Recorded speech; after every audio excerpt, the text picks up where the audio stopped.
আজকে সারাদিন ঢাকার অলিতে গলিতে সরোয়ার্দী উদ্যানে আমরা সমাবেশের পারমিশন চেয়েছি, দেয় নাই। গোলাপবাগ গেছি, সেখানেও দেয় নাই। এরপরে প্রেস ক্লাবের মধ্যে দিয়েছে। এইরকম তিনটা জায়গায় নড়াচড়া করা মানে হলো আমাদের সাথে বৈষম্য সৃষ্টি করেছে।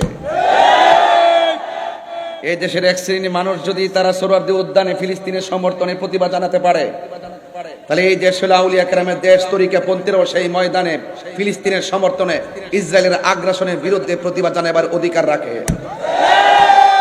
আমি মনে করি যারা প্রশাসনের কানকে ভারী করে আমাদের সোহরাওয়ার্দী উদ্যান থেকে গোলাপবাগ, সেখান থেকে আমাদেরকে নড়াচড়া করে শেষ রাতে এসে আমাদেরকে একটা জায়গায় দিয়েছে, আমি মনে করি এই বাংলাদেশের বিভিন্ন ডিপার্টমেন্টে ইসরায়েলের দালাল বসে আছে।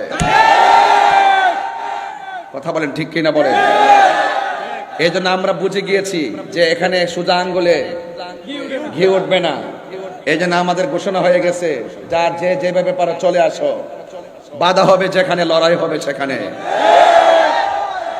আমরা আজকে জানিয়ে দিয়েছি, আজকে আমাদের আকাবেরগণ, তরুণ যোদ্ধাগণ জানিয়ে দিয়েছে, আপামর সুন্নি জনতা জানিয়ে দিয়েছে যে খালের মধ্যে বাদ দেওয়া যায়, নালার মধ্যে বাদ দেওয়া যায়, নদীর মধ্যে বাদ দেওয়া যায়, কিন্তু মহাসাগরে বাদ দেওয়া যায় না। এই দেশে শতকরা 85% হলো তরিকাপন্থী। আমরা বারবার বলেছি, যারাই ক্ষমতায় আসে আমাদের তরিকাপন্থীদের ভোটেই কিন্তু তারা ক্ষমতায় আসে, কিন্তু আমরা তরিকাপন্থীরা বারবার অবহেলার পাত্র হয়েছি। এখন আমরা ঘুরে দাঁড়িয়ে গেছি, আমাদের সিদ্ধান্ত আমরাই নিব। কথা বলেন ঠিক কিনা বলেন? এই জন্য আমরা আজকে বুঝিয়ে দিয়েছি যে মহাসাগরে বাদ দেওয়া যায় না। আহলে সুন্নাত ওয়াল জামাত থেকে মহাসাগর প্রেমের সাগরের নাম। এই জন্য আপনারা যারা আজকে অক্লান্ত পরিশ্রম করে, আজকে যারা অক্লান্ত পরিশ্রম করে ফিলিস্তিনের সমর্থন জানিয়ে ইসরায়েলের আগ্রাসনের বিরুদ্ধে প্রতিবাদ করেছেন, এবং যারা ঢাকার রাজপথকে ইয়া রাসূলুল্লাহ ধ্বনিতে কাঁপিয়ে দিয়েছেন, ইনশাআল্লাহ পরিষ্কার আগামীতে শুধু কর্মসূচি ঘোষণা হবে, সেখানে সরাসরি মহাসমাবেশ হবে। এই বাঁশখালীর মানুষ, চট্টগ্রামের মানুষ, কথা কি? আমাদের সংগ্রামের পরে যে অনৈক্য ছিল, মাসলাকের অনৈক্য ছিল, মাসলাকের দূরত্ব ছিল, 57 বছর পর্যন্ত দেখেছেন ওই মাসলাকের কারণে কেউ কারো টেবিলে আসে নাই। আল্লাহর রহমতে আমরা ওই দরবারগুলো মাসলাকের ভিন্নতা থাকলো, আমরা ইস্যু ভিত্তিক ঐক্য হয়ে গেছি। কথা বলেন ঠিক কিনা? এখানে কোনো ভেদাভেদ নাই, সবাই আজকে গিয়েছে। যেই সমস্ত পীর মাশায়েখদের দরবার আমি যেতে পেরেছি, আমরা যেতে পেরেছি, এমন কিছু দরবার আছে আমরা সময়ের অভাবে যেতেও পারি নাই। আজকে আমরা দেখেছি ওই সমস্ত দরবারগুলো দাওয়াতের অপেক্ষা করে নাই, তারা মুরিদান নিয়ে, ভক্তবৃন্দ নিয়ে আজকে শুধুমাত্র সোহরাওয়ার্দী উদ্যান নয়, গোলাপবাগ নয়, আজকে শুধুমাত্র প্রেস ক্লাব নয়, সারা ঢাকা শহর সোহরাওয়ার্দী উদ্যানে পরিণত হয়েছে। কথা বলেন ঠিক কিনা?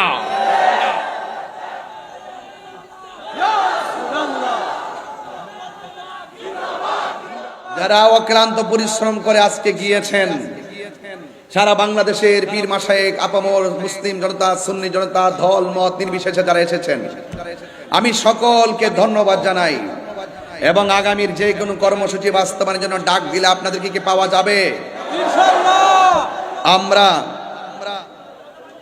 আমরা আর পিছিয়ে থাকতে চাই না, আমাদের অধিকার আমরা আদায় করে নিব ইনশাআল্লাহ।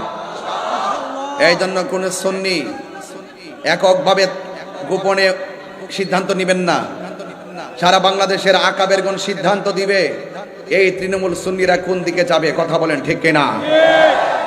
এই জন্য এই দেশ আউলিয়া কেরামের দেশ, এই দেশ বাবা শাহজালালের দেশ। 360 আউলিয়ার পদতলিতে সিলেট ধন্য, 12 আউলিয়ার পদতলিতে চট্টগ্রাম ধন্য।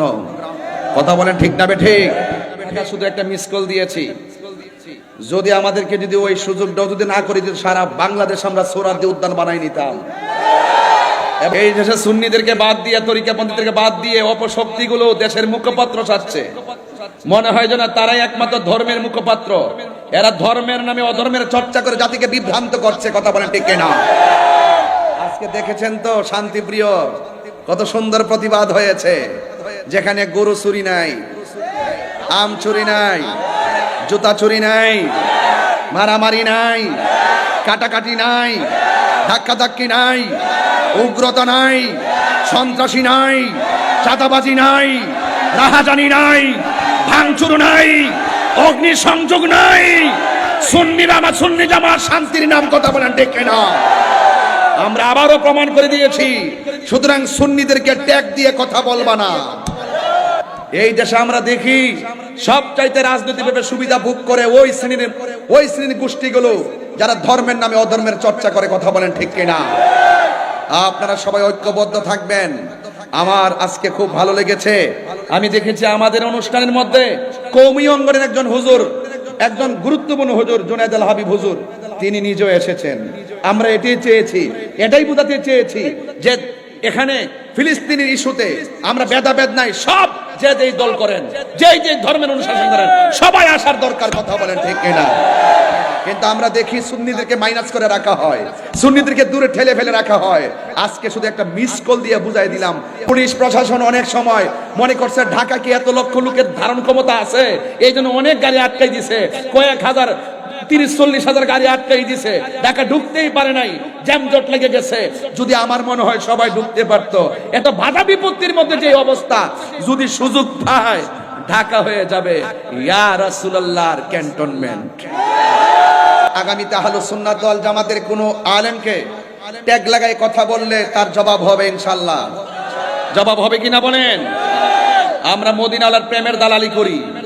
আমরা বিগত দিনে দেখেছি যারা নবীকে ভালোবাসছে, সে আওয়ামী লীগ করুক, বিএনপি করুক, জাতীয় পার্টি করুক, এই যে আজকে এখানে আমার ডাইনে বামে সব বিএনপির নেতা কর্মীরা সবাই আমার সামনে বক্তব্য দিছে।